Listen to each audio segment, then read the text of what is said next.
Mateo observaba el reflejo de su propio rostro cansado en la pantalla apagada de su monitor. Sus ojos, enrojecidos por la falta de sueño y el resplandor azul constante, contaban la historia de un hombre que había dejado de creer en la verdad hace mucho tiempo. Como periodista de investigación digital, Mateo se había convertido en un cínico solitario, alguien que navegaba por los rincones más oscuros de la red, mientras el mundo exterior, una Madrid sumida en una noche lluviosa y fría, seguía su curso, ignorando la podredumbre que él veía a diario. Su fe en los medios tradicionales se había evaporado años atrás, cuando entendió que la mayoría de las noticias eran solo capas de maquillaje sobre una realidad deforme. Su apartamento, un pequeño estudio lleno de cables, discos duros y tazas de café vacías, era su trinchera contra un sistema que ya no le interesaba salvar. De pronto, un sonido metálico rompió el silencio de la habitación. No era una notificación convencional. Se trataba de un aviso de recepción de un paquete de datos encriptado bajo protocolos que Mateo no veía desde hacía años. El remitente utilizaba una firma digital que le heló la sangre, el Capitán. Aquel nombre pertenecía a su antiguo mentor, el hombre que le había enseñado todo sobre el rastreo de redes y la ética del periodismo de guerrilla. El Capitán había desaparecido sin dejar rastro hacía 5 años, justo después de intentar exponer una compleja red de corrupción que vinculaba a la banca privada con el crimen organizado. Mateo lo había dado por muerto, o peor, por silenciado. El mensaje contenía una sola instrucción y una dirección única con extensión .onion, un portal hacia lo profundo de la red hispana. Con las manos temblorosas, Mateo inició el navegador seguro y tecleó la secuencia de caracteres. Tras varios saltos de conexión que buscaban ocultar su ubicación, la pantalla cargó un sitio titulado El altar de los condenados. A diferencia de lo que esperaba encontrar, la interfaz no mostraba imágenes violentas ni diseños recargados. Era de un minimalismo aterrador. Un fondo negro absoluto, letras blancas delgadas y un reproductor de audio sencillo en el centro. Al hacer clic, una serie de grabaciones comenzaron a sonar. No eran gritos, sino confesiones susurradas. Personas que, con voz quebrada, admitían pecados atroces que Mateo, con su instinto de investigador, supo de inmediato que nunca habían cometido. Eran grabaciones de gente obligada a mentir para autoinculparse. Una especie de purgatorio digital donde la reputación de las personas era sacrificada en un altar invisible. Mientras navegaba por los hilos de discusión del foro, la curiosidad profesional de Mateo se transformó en un terror personal absoluto. En un hilo reciente, titulado simplemente como El experimento del sueño, encontró un nombre que lo dejó paralizado: Elena, su propia hermana, una joven arquitecta que había desaparecido meses atrás sin dejar una sola pista, era mencionada allí. El texto que acompañaba su nombre era críptico, sugiriendo que ella no era una víctima más del sitio, sino un eslabón necesario en una cadena de eventos mucho mayor. La desesperación comenzó a nublar su juicio, pero una ventana de chat emergente le devolvió bruscamente a la realidad. Era Diego, un hacker con el que Mateo solía colaborar en casos de filtraciones masivas. Diego siempre había sido su paracaídas técnico, pero esta vez su mensaje estaba lleno de una urgencia frenética. Diego le advirtió que salir del altar de los condenados no sería tan fácil como cerrar una pestaña. Al entrar en ese dominio específico, Mateo había activado un protocolo de rastreo activo, una especie de parásito digital que se inyectaba en el núcleo del sistema operativo y que era imposible de borrar. No era solo contenido lo que estaba viendo. Ahora, el sitio lo estaba viendo a él. Antes de continuar, suscríbete al canal y cuéntanos en los comentarios desde dónde nos estás viendo. La tensión alcanzó un nuevo nivel cuando Mateo, ignorando las advertencias de Diego, logró acceder a una de las transmisiones en vivo del sitio.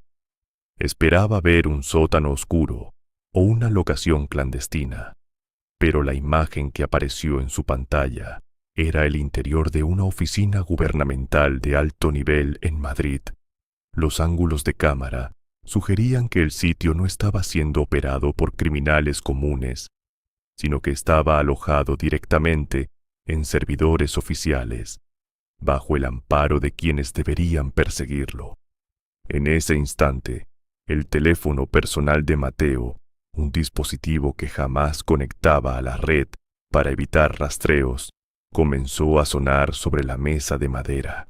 Al contestar, una voz distorsionada y gélida, que parecía provenir de un abismo digital, pronunció las palabras que marcarían el inicio de su pesadilla. Ya te estábamos esperando, Mateo.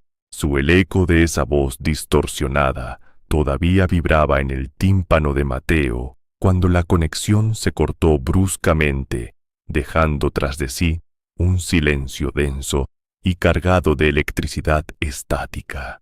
Con las pulsaciones martilleando en su cuello, Mateo se volvió hacia Diego, quien permanecía encorvado sobre su propia terminal, con el rostro iluminado por el resplandor verdoso de miles de líneas de comando. Juntos, comenzaron a desmenuzar las tripas digitales del altar de los condenados. No se trataba de una simple página web. Lo que encontraron oculto tras capas de cifrado de nivel militar era una arquitectura de pesadilla. Diego señaló un conjunto de scripts inusuales que operaban en segundo plano. No eran solo para rastrear.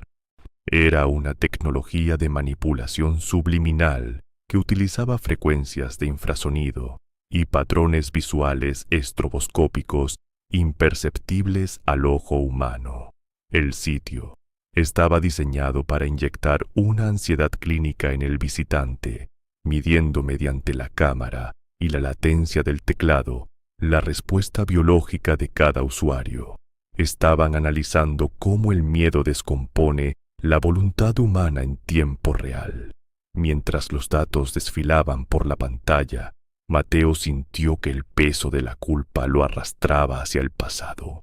No podía evitar que su mente regresara al día en que Elena se esfumó sin dejar rastro.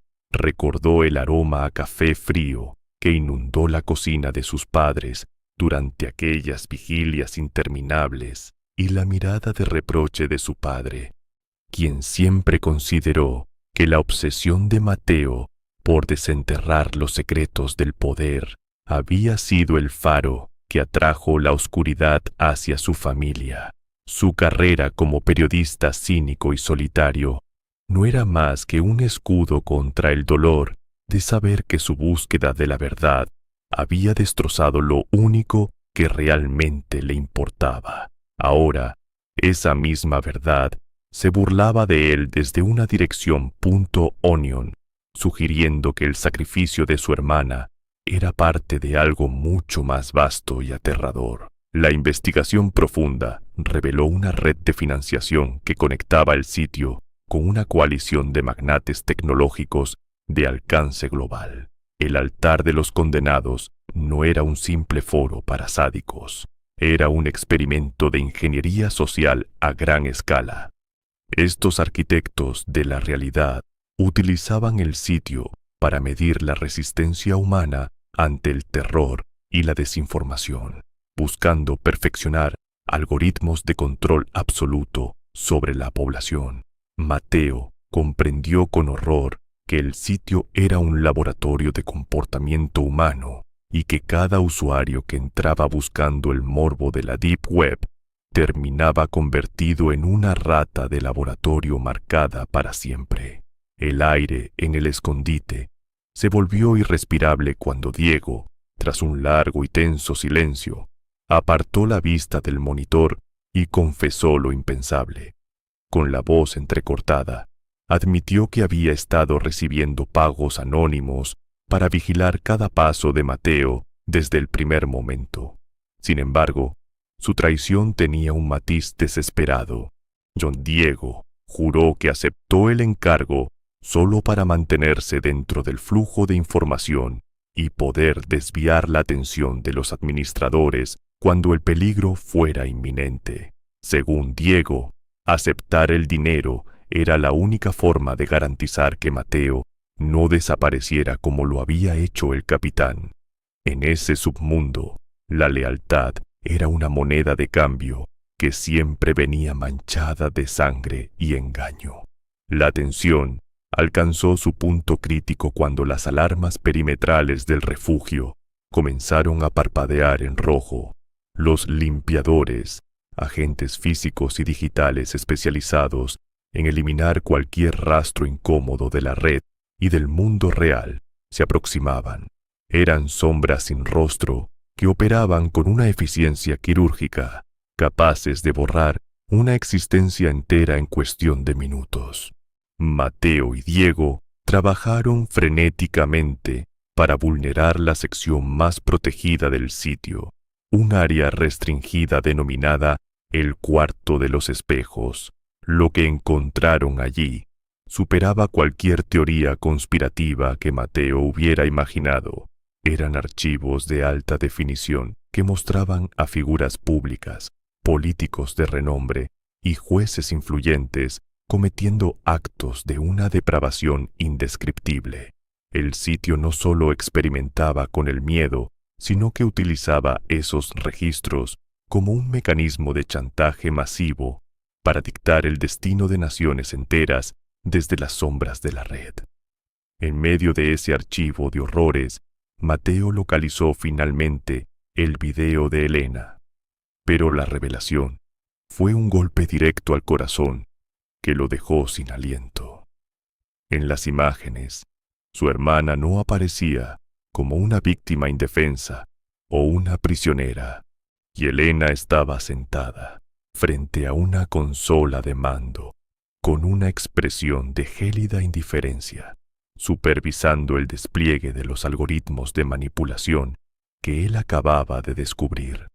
No estaba allí contra su voluntad. Elena era una de las colaboradoras activas que ayudaba a los administradores a gestionar el altar. El dolor de la pérdida se transformó instantáneamente en una sensación de traición absoluta que amenazaba con nublar su juicio profesional. Justo cuando Mateo intentaba procesar la imagen de su hermana como parte del enemigo, un último archivo se descargó de forma automática en su escritorio principal. El nombre del archivo era simplemente su propio nombre completo. Al abrirlo, el mundo pareció detenerse. Eran fotografías suyas, tomadas desde un ángulo cenital dentro de esa misma habitación, por sentado en su silla, frente a los monitores. En las fotos, se veía a sí mismo con la misma ropa que llevaba puesta en ese instante. Las imágenes habían sido capturadas y subidas al servidor hacía apenas 5 minutos. El depredador no estaba esperando fuera. Ya estaba dentro de su santuario, observando cada uno de sus movimientos a través de sus propios ojos. Mateo no esperó a que los limpiadores cruzaran el umbral de su escondite. Con el corazón martilleando con violencia contra sus costillas, recogió su equipo esencial y abandonó el refugio bajo el amparo de una lluvia torrencial y gélida que lavaba las calles de Madrid, ocultando sus pasos de cualquier seguidor físico. Gracias a un rastro de metadatos que Diego había logrado aislar con éxito antes de la brecha de seguridad, si Mateo poseía una coordenada física definitiva, una mansión señorial de finales del siglo XIX, antaño gloria de la aristocracia, ahora devorada por la maleza y el olvido en las afueras boscosas de la capital. Sabía perfectamente que se dirigía a la boca del lobo, pero la imagen de Elena, operando aquel mecanismo de tortura psicológica, le quemaba las entrañas con más intensidad que cualquier amenaza de muerte inminente.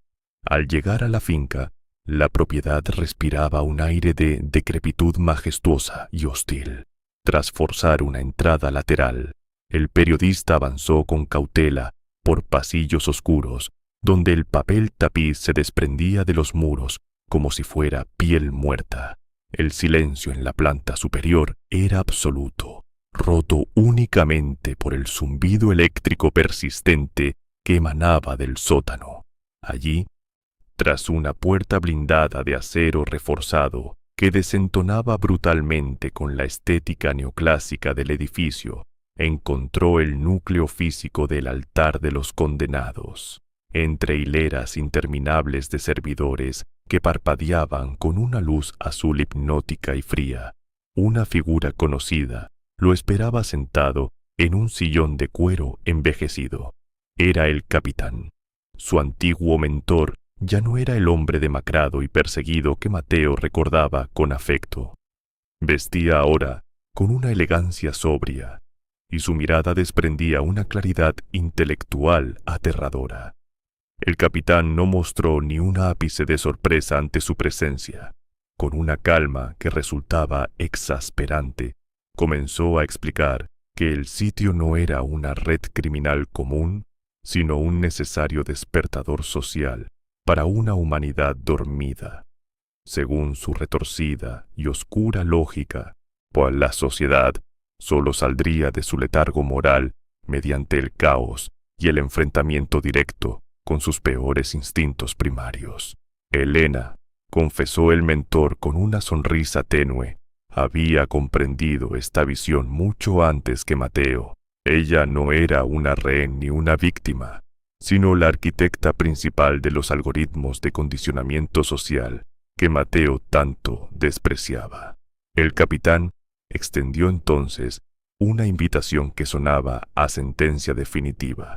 Mateo podía unirse a la élite técnica, utilizando su talento periodístico para moldear la percepción del mundo desde la sombra, o podía observar con impotencia cómo el nombre de su hermana era destruido públicamente con evidencia fabricada que la vincularía a actos atroces e imperdonables. El dilema moral era un abismo sin fondo. Pero Mateo ya no era el hombre que se paralizaba ante el miedo o la duda. Mientras el capitán hablaba, el periodista mantenía el pulgar firme sobre una pequeña unidad USB conectada a su terminal satelital portátil. Durante el trayecto en coche, había configurado minuciosamente un interruptor de hombre muerto. No eligió el poder, ni permitió que el chantaje dictara su destino. Con un movimiento decidido y final, activó la carga masiva de datos. En cuestión de milisegundos, toda la base de datos de El altar de los condenados, incluyendo las grabaciones incriminatorias de los magnates tecnológicos y los políticos más poderosos de la nación, comenzó a fluir de forma imparable hacia los servidores de Wikileaks y las principales agencias de noticias del planeta simultáneamente. La verdad estaba fuera de su control. La resolución de la tensión fue inmediata y violenta. Las alarmas de seguridad de la mansión comenzaron a aullar con un sonido desgarrador, mientras el sistema de autodestrucción física de los servidores se activaba por orden remota de la coalición. Los discos duros empezaron a fundirse bajo cargas térmicas extremas, liberando un humo acre y tóxico que llenó rápidamente la estancia subterránea.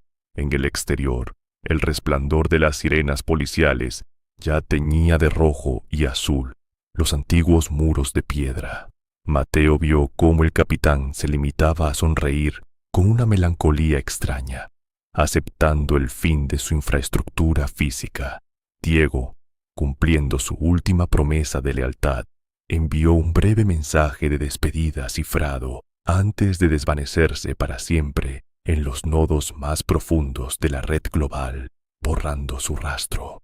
Meses después, Don Mateo se encontraba en una celda pequeña de una prisión de alta seguridad, condenado por cargos de espionaje y delitos informáticos. A pesar de la magnitud de la filtración, el sistema ya había demostrado ser aterradoramente resistente. Los medios oficiales, presionados por sus anunciantes, calificaron la revelación como una teoría de la conspiración sin fundamento para proteger a sus dueños. Sin embargo, Mateo sentía la amarga satisfacción del deber cumplido. Una tarde, desde su celda, vio en una televisión vieja cómo el sitio volvía a aparecer bajo el nombre de El Refugio de los Elegidos. El ciclo era infinito y la conspiración simplemente había mudado de piel para seguir operando. Antes de que la imagen se cortara, un código QR brilló en la pantalla durante un milisegundo, invitando a una nueva generación de curiosos a entrar en el abismo.